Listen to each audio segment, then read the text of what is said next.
In the 1920s, Adolf Hitler promoted the idea of Lebensraum, living space. The German population was, he said, too great in every sense to be confined within its present borders. And he knew that Germany could spread in only one direction. We National Socialists are ceasing the endless German movement to the south and west and leveling our gaze at the land in the east. That war to seize the land in the east was a war of unfathomable cost. It was Adolf Hitler's war.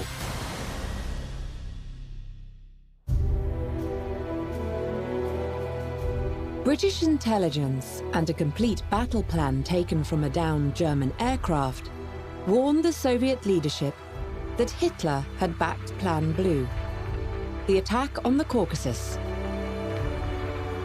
Joseph Stalin dismissed the information and waited for the assault on Moscow to be resumed. One more mistake.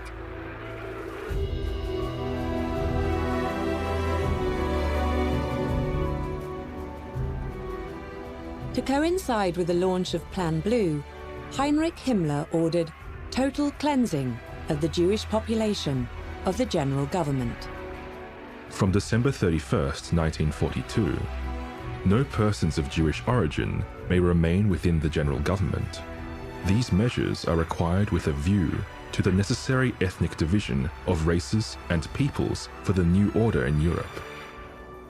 Within 2 months, more than 250,000 Jews had been slaughtered in Treblinka's gas chambers. The man in charge, a physician named Irmfried Ebel, was sacked for inefficiency. His failure to quickly dispose of the corpses caused panic on the arriving trains. Treblinka's new commander, Franz Stangl, introduced reforms that included construction of a mock station, a stage set so that the victims alighting were not at once alarmed. With a sign saying Treblinka, looking exactly like a German railroad station. A replica with signboards. The station clock was painted on.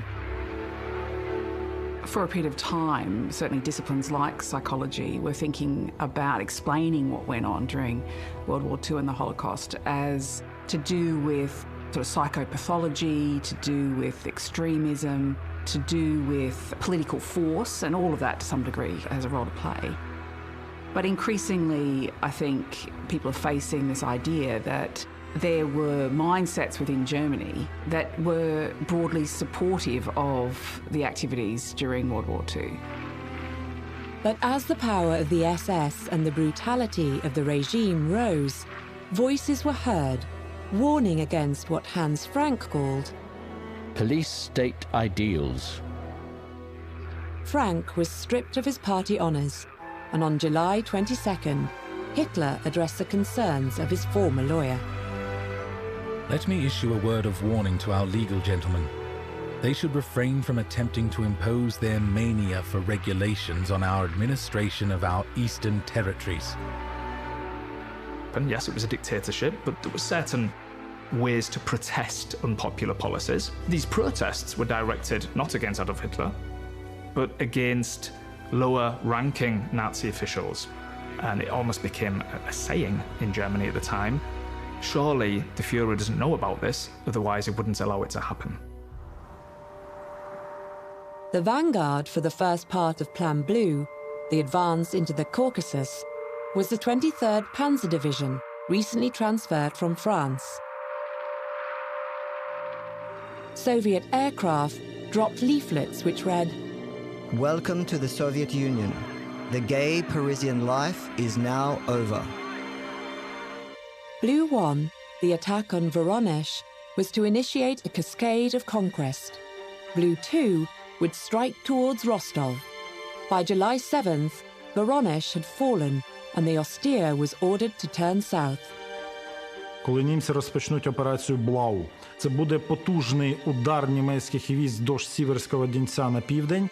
Радянські війська опиняться в Донбаських та Донських степах, де вони не зможуть абсолютно закріпитися. Німецькі танкові клін'я підуть по по кам'яністому ґрунту з надзвичайною швидкістю. В небі буде панувати німецька авіація для того, щоб зупинити просто рухнувши фронт, радянське командування змушене буде застосувати так званий наказ номер 227 або наказ «Ні кроку назад». The Red Army in the south collapsed. Axis formations flooded the area. The confidence this generated encouraged Hitler to divide his forces. I mean, ultimately, it's also this hubris that as this campaign is developing and Soviet armies are falling back, the plan changes. You see a German army now being split. Army Group South is being split into A and B. They're going to try and achieve these objectives simultaneously. From his new HQ, Werewolf, in Vinnytsia, an ill-chosen site with heat, humidity and swarming mosquitoes, adding to the severe influenza from which Hitler was reportedly suffering, the Führer issued Directive Number 45, which committed the newly divided force to an advance on divergent axes, south to the oil fields of the Caucasus and east to Stalingrad. Not even 3 weeks into this operation, the 4th Panzer Army is down to 30% of its establishment strength. That is catastrophic for a long campaign, because it's not just about achieving these objectives, you've got to hold them theoretically. Franz Halder, chief of the Army High Command, wrote in his diary that The chronic tendency to underrate enemy capabilities is gradually assuming grotesque proportions. the fault lay with what Halder called this so-called leadership and its Total lack of any understanding. As for the ridiculous 100 million Slavs, we will mold the best of them as we see fit, and we will isolate the rest of them in their own pigsties. On August 19th, Group B began the assault on Stalingrad, where Timoshenko, in overall command, asked for reinforcements. If they sold divisions in the market, I'd buy you one or two, but unfortunately they don't.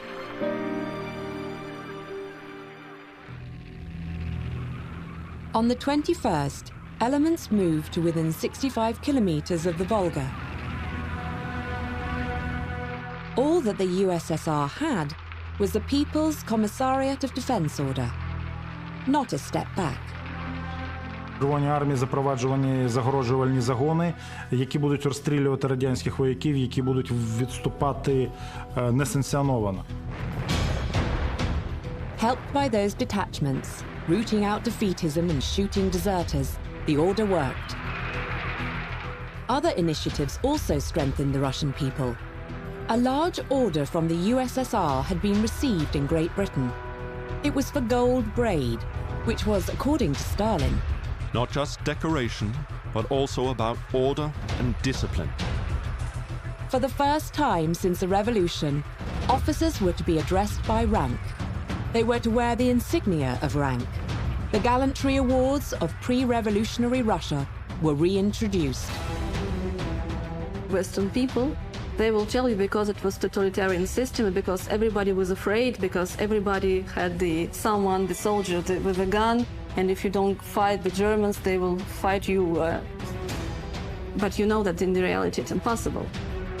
Of course, Soviet Union, it was the country with a lot of contradiction, and of course the Soviet project has failed. As you see, the Soviet Union doesn't exist anymore. But I think some ideas, basic ideas of Soviet Union worked very good, and during this war, we see the result.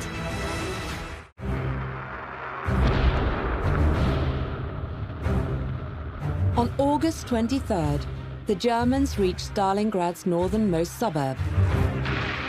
On August 27th, Stalin, the supreme commander, appointed General Georgy Zhukov, the 42-year-old son of a shoemaker, deputy supreme commander, and sent him to Stalingrad. Stalin liked Zhukov because Zhukov was very obedient and very straightforward, and he was also cruel. The extent to which any one commander can sit there and through some stroke of genius go left or go right and somehow solve the problem and win the battle, people invest a lot in this as though the commander is somehow a great man standing on the field looking and saying, where do we employ the last division to finally win the battle? But if in a battle of material, and that is largely what the Eastern Front is, it's a battle of attrition. As the war continues beyond 1941, you don't any longer have this great operational predominance of the Wehrmacht. More and more Soviet commanders are doing two things. They are learning and they are surviving. On August 31st, following a conference at Hitler's headquarters, General Holder noted that the Führer has ordered that upon penetration into the city, the entire male population be eliminated, since Stalingrad, with its 1 million uniformly communist inhabitants, is extremely dangerous. The women, Holder continued, must be shipped off. He did not say to where, but the Birkenau extension to Auschwitz concentration camp was operational by summer 1942, when an article in the August issue of the SS magazine, Das Schwarze Korps, explained, "Our duty is to ensure that only people of pure German blood inhabit the East." Through Hitler's propaganda, he was actually able to construct an image of us Germans, of us Aryans, rallies and propaganda movies with straight lines and everybody in uniform, and this is who we are. It gave us meaning. And this is very powerful. In August, Heinrich Himmler, head of the SS, strolled around the city of Zamość, at first to be renamed Himmlerstadt, but that was changed. It would be called Plugstadt, Plough Town, since it would be the center of Himmler's fantastical vision of rustic renewal. More than 110,000 Poles were expelled from 300 villages to make room for Wehrbauern, armed farmers. There's mass resettlements, like many people who lose their homes just because the Germans say, well, get out of it, we have German settlers that want to move in. The Nazis were anti-modernist. They wanted to kill 30 million people in the Soviet Union and turn it back into an agricultural society, reverse 30 years of industrialization and urbanization there. Himmler told the town's German administrator to knock Zamość down and replace it with a German town. Colonies today, settlement area tomorrow, German territory the day after tomorrow. Nazis, they wanted to left here mostly people with Aryan appearances, so it was like the policy of ethnic engineering, maybe, if you want. Fortunately for history, Zamość's shocked administrator asked, but what does a German town look like? Himmler's architects were still working on the answer to that question when the Germans pulled out in July 1944.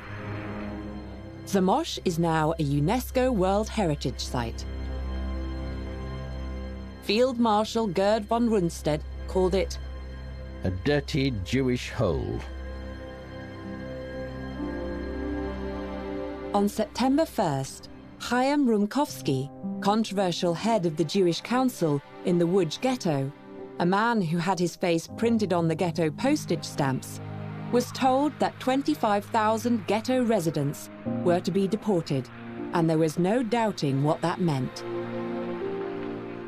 The end goal must be to completely cauterize out this pestilential place.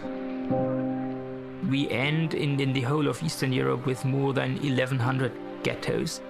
So they set up these ghettos to control the Jews, and in general government alone it's some 350. On September 5th, Chaim Rumkowski spoke from a platform in Firefighters Square. A grievous blow has befallen the ghetto. They are asking for the best that it possesses, the children and the old people. In my old age, I must stretch out my hands and beg. brothers and sisters, give them over to me. Fathers and mothers, give me your children. It's clear that everybody had a line in a different place. We don't know where Rumkovsky's was really, but he also, I believe, must have had it somewhere.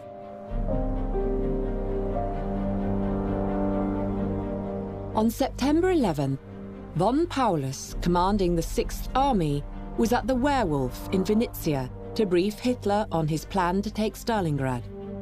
He held an advantage of 3-1 in manpower, 6-1 in armor, and the Luftwaffe controlled the skies over the city. The attack went in at 06:30 on September 14th.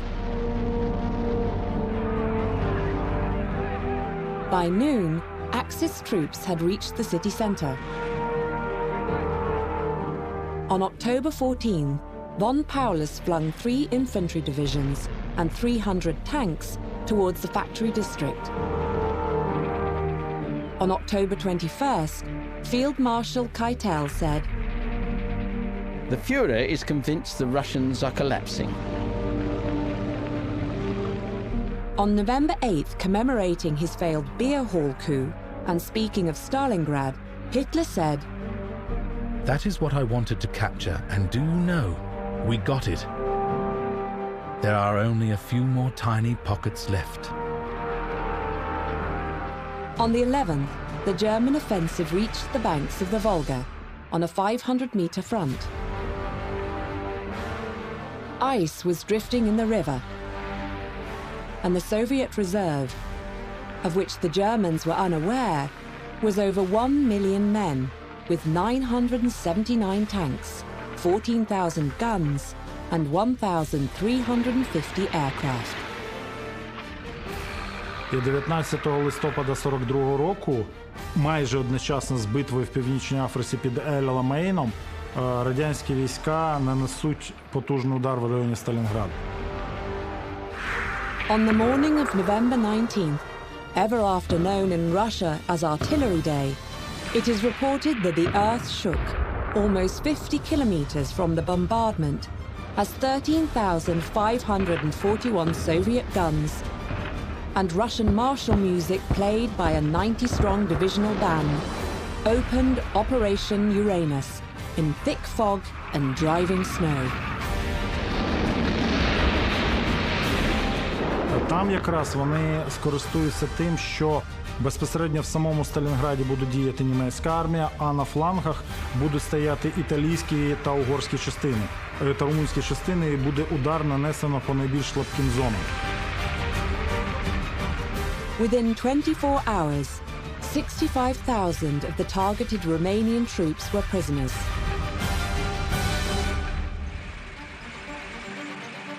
Three days later, Vatutin's Southwest Army Group and the left flank of Yeremenko's Stalingrad Army Group joined near Kalak.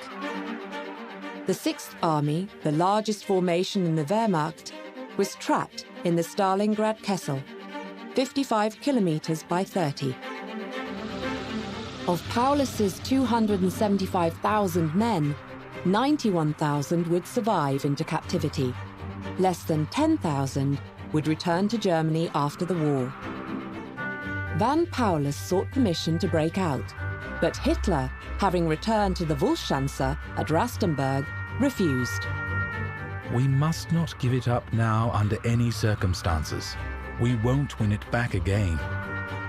Arthur Schmidt, Chief of Staff of the 6th Army, offered a feeble assurance to his beleaguered troops. Just hold out. The Führer will get us out. On the 12th, Operation Winterstorm, the German attempt to relieve the 6th by breaking into the Kessel, was launched at Kotelnikovo, southwest of Stalingrad. Meanwhile, northwest of the city, the whole of the Italian 8th Army, along with most of the Romanian 3rd, had been wiped out.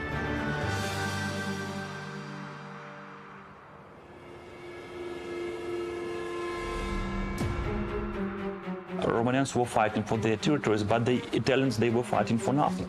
They were brought here in order to help Germans conquer this country. From their paradise, yes, from Italy, they were brought to the snows of Siberia. It was a kind of tragedy for them. We have to understand Soviet successes at Stalingrad in context. Parallel to Operation Uranus, you have something called Operation Mars. So this is Army Group Center. They are being attacked by a huge Soviet force directed by Zhukov, and ultimately this fighting around Rezhev between, it's a 15-month battle that begins in the winter of 41-42 that goes right through into 1943, when ultimately the Germans themselves choose to withdraw from Rezhev, but the total Soviet losses in the fighting around Rezhev come to 1.3 million. It costs more Soviet soldiers at Rezhev than the whole 6-month campaign at Stalingrad. In December, the British Foreign Secretary, Anthony Eden, rose in the House of Commons and told of mass executions of Jews by Nazis. From all the occupied countries, Jews are being transported in conditions of appalling horror and brutality to Eastern Europe. None of those taken away are ever heard of again. The British Parliament observed a moment's silence. Joseph Goebbels thought their action extraordinary. It was, he thought, astonishing how much the English people, above all the upper classes, have become Jewified. At the end of the year, Hitler received a report from Himmler. Between the 1st of September and the 1st of December, 387,370 gang members had been killed in Ukraine, a total that included 363,211 Jews. Soviet prisoners of war were not being killed. They were simply being left to die. Fenced into open fields with no shelter, no food, medicine or clothing, they were allowed to starve, which, in their scores of thousands, they did. At the start of the new year, 1943, the Germans were driven from Mozok in the Caucasus. Nalchik followed a day later, and what had been a rapid advance was threatening to turn into a pell-mell retreat. On January 8th, General Rokossovsky, commanding the Don Front, sent von Paulus, trapped in Stalingrad, an ultimatum. Ordered by Hitler to fight to the last man and the last bullet, von Paulus rejected the ultimatum. Request immediate permission to surrender in order to save lives of remaining troops. It surprised Zhukov when Stalin chose Rokossovsky rather than Yeremenko to command the final assault, Operation Ring, and he frowned. Stalin asked him, "Why don't you say anything?" "Yeremenko will be very hurt." "It is no time for feeling hurt. We're not schoolgirls, we're Bolsheviks." Rokossovsky was intelligent and well-educated, and I think his methods of war were more effective. Rokossovsky gave the order for the assault, and at dawn on the 10th of January 1943, Operation Ring was launched to overwhelm Stalingrad, beginning with a bombardment by 7,000 guns.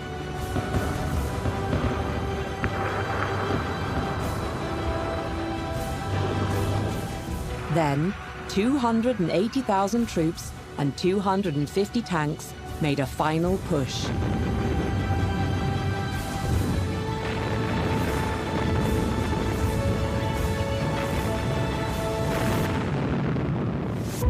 Supplies all gone.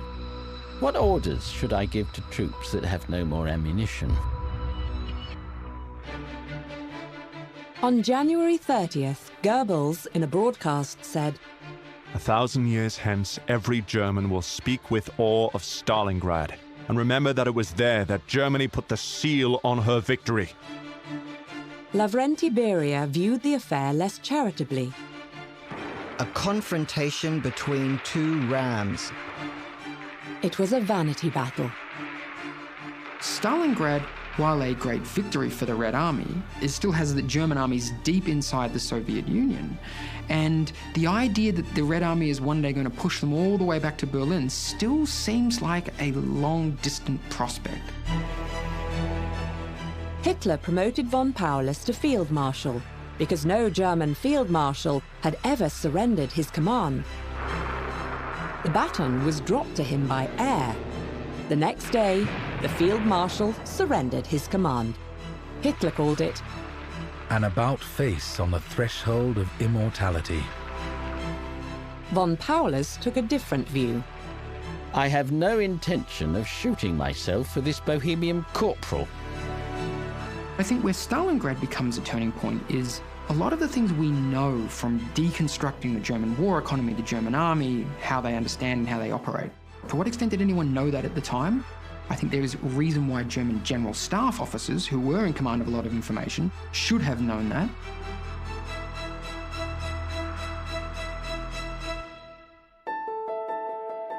After Stalingrad, the Axis still controlled more than 2,200,000 square kilometers of the USSR and ruled over the 65 million people who lived there. It would take a further 18 months before the invaders were expelled, which not everyone hoped for. After Stalingrad, Archbishop Polycarp of the revived autocephalous Orthodox Church in Ukraine urged Ukrainians to go and work in Germany, and so helped to defeat the communist Muscovite Jewish state. Soviet figures show the effect on partisan numbers of victory at Stalingrad. In Belarus in February 1943, there were 65,000 partisans.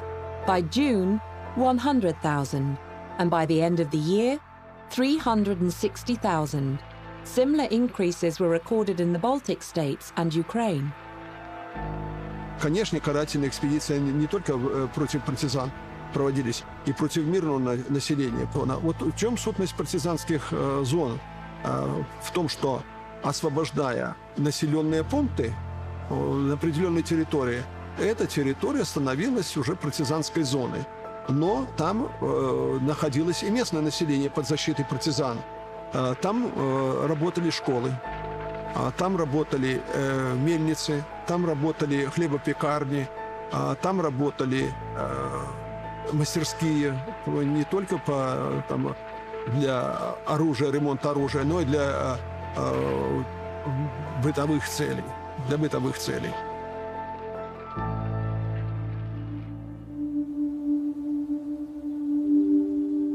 Operation Winter Zauber took place in 1943 in February.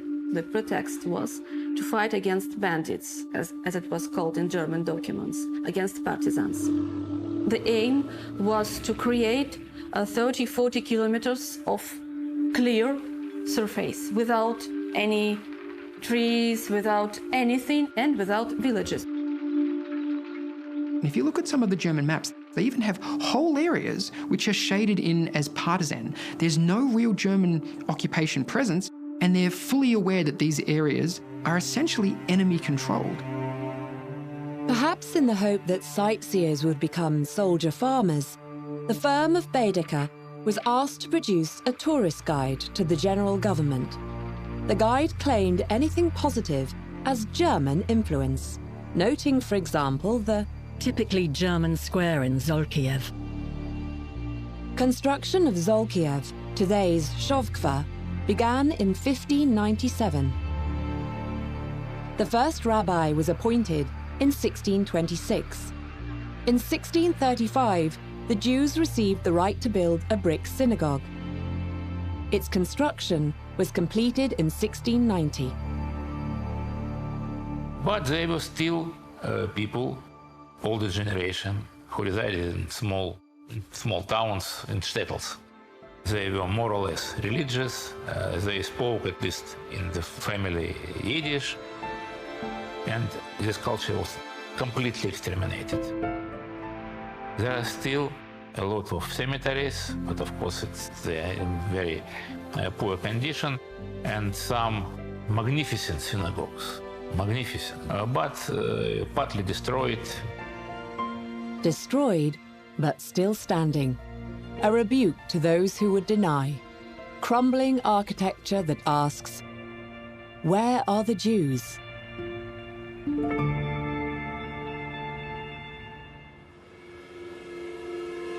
On January 12, 1943, the Red Army launched Operation Iskra, Spark, in the Leningrad sector.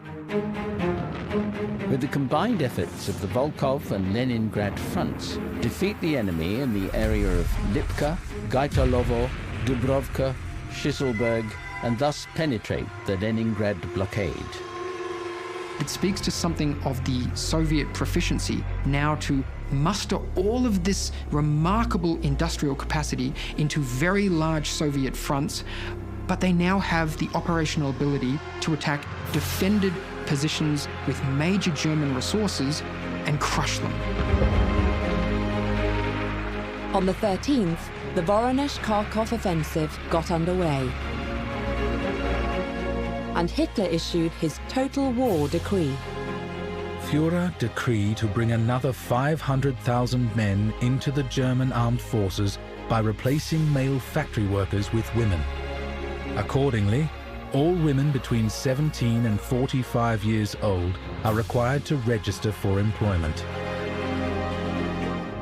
It was the month when Churchill and Roosevelt met in Casablanca, and President Roosevelt, quite possibly off the cuff, announced that the war could be ended only by unconditional German surrender. On February 7th, Hitler explained Stalingrad to the Gauleiters. What you are witnessing is a catastrophe of unheard-of magnitude. The Russians broke through, the Romanians gave up, the Hungarians didn't even put up a fight. If the German people fails, then it does not deserve that we fight for its future. The next day, the Germans were driven from Kursk. The war which was waged by the Germans against the USSR was a war of completely new type. It was a deadly war. During this time, the Soviet people, they understood what they were facing, and they understood what kind of war they were waging.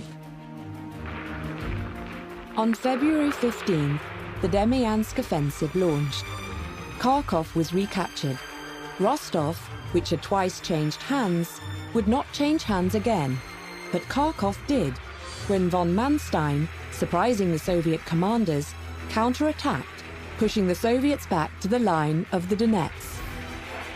Hitler was at von Manstein's headquarters at Zaporozhye, within sound of Soviet artillery.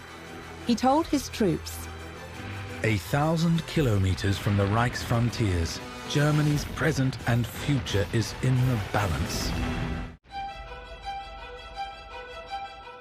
It was the day that Joseph Goebbels, having been driven to the Berlin Sportspalast in his bulletproof Mercedes, a Christmas present from Hitler, delivered his often quoted Total War speech to a hand-picked audience of thousands, broadcast worldwide.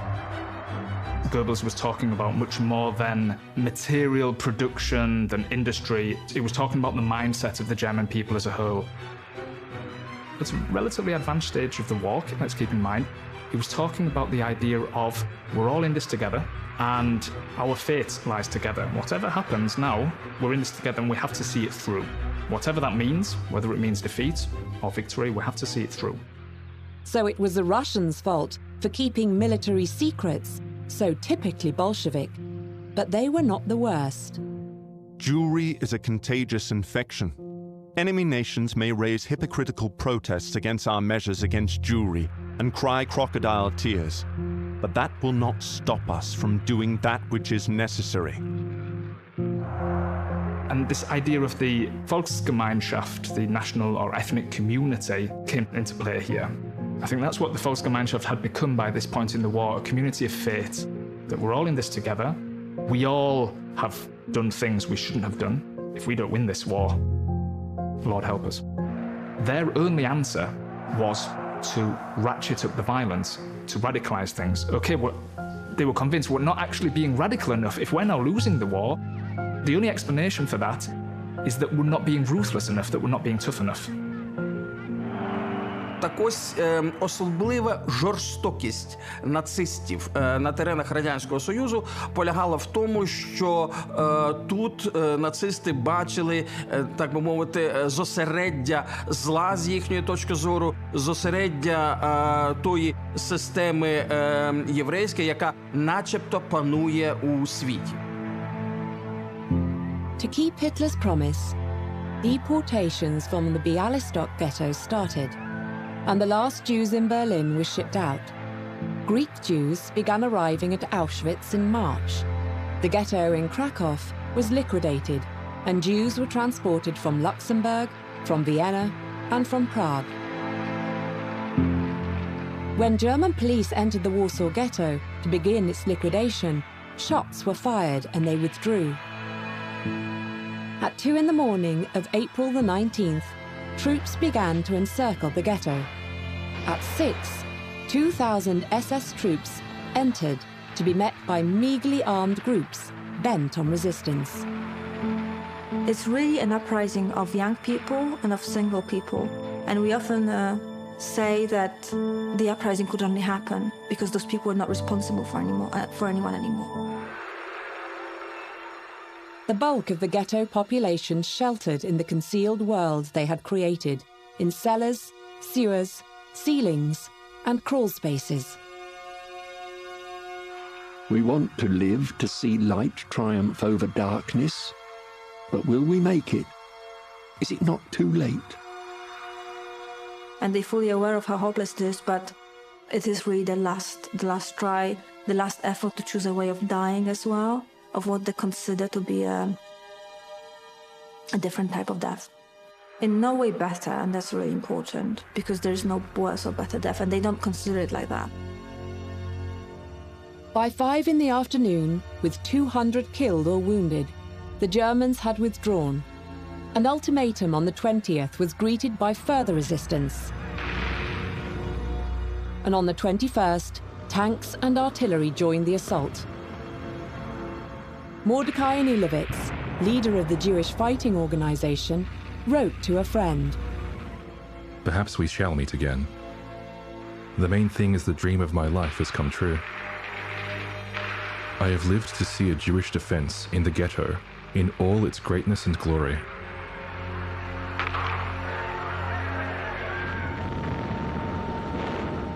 Days go by. It is now the 10th day of the action. The ghetto is burned down. One way or another lies death. The uprising was systematically extinguished by troops under a committed Nazi, SS Gruppenführer Jürgen Stroop, who reported that by blowing up the Warsaw Synagogue, the Warsaw Ghetto is no longer in existence. He was awarded the Iron Cross First Class. From the ruins of the ghetto, the Germans recovered 30 million bricks and 6,000 tons of scrap metal. They murdered by the Nazis, but they also denounced by Poles. They're trying to survive, and a number of them, and we can't really say how many because this is so unclear. We can't even estimate closely to how many people actually survive in Poland. But what's very important to say is that those who survive with the hope of Poles. They denounced by other Poles, but they also helped by others.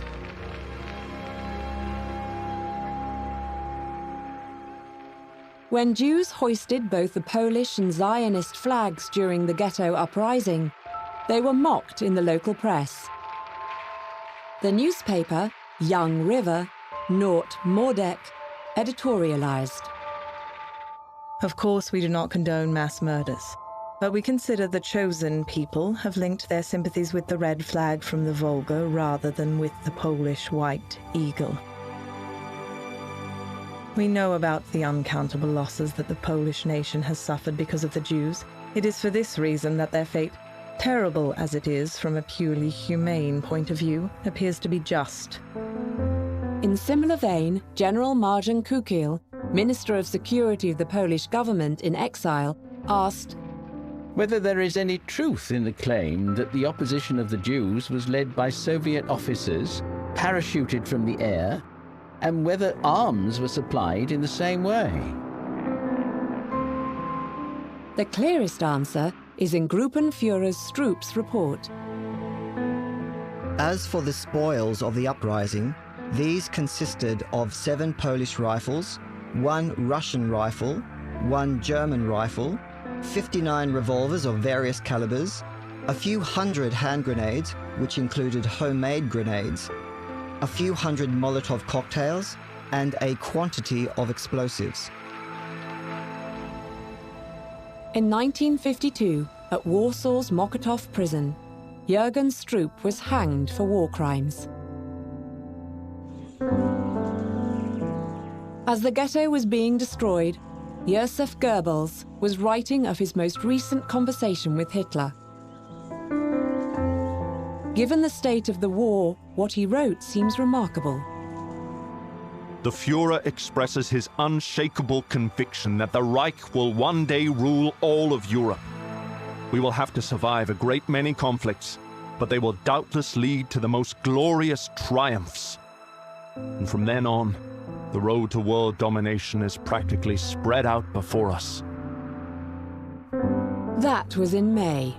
In July, Radio Orange, the Dutch resistance radio station broadcasting out of London, asked the question which has been attached like a shadow to the Holocaust ever since.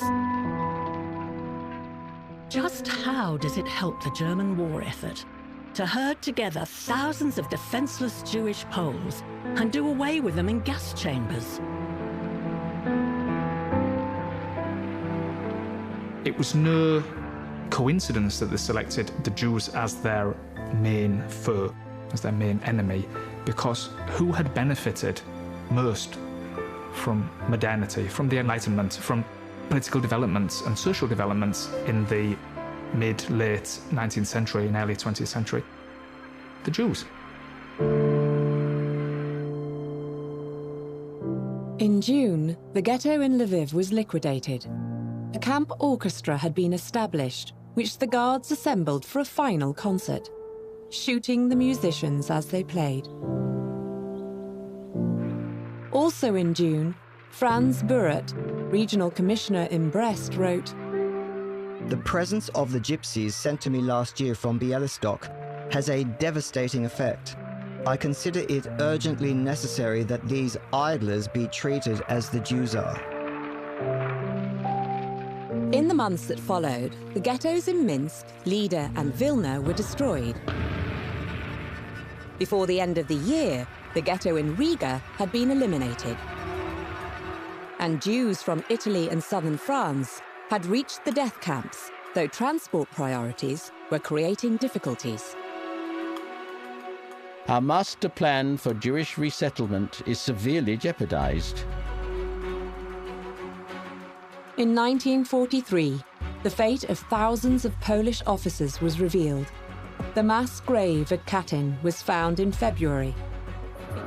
But the conduct of the Nazi regime made it easy for Stalin to deflect the blame for Katyn, and it was 1990 before Russia admitted responsibility, and 20 more years before confirming that the murder of more than 20,000 Polish officers had been ordered by Joseph Stalin. When the Germans regained Kharkov, they had established an untidy front line, at the center of which bulged a salient, 250 kilometers north-south and 160 deep, centered on the city of Kursk. Hitler ordered it eliminated. The code name for the action, to pinch out the salient, was Citadel, and the action at Kursk would be, by any measure, the greatest land battle ever fought.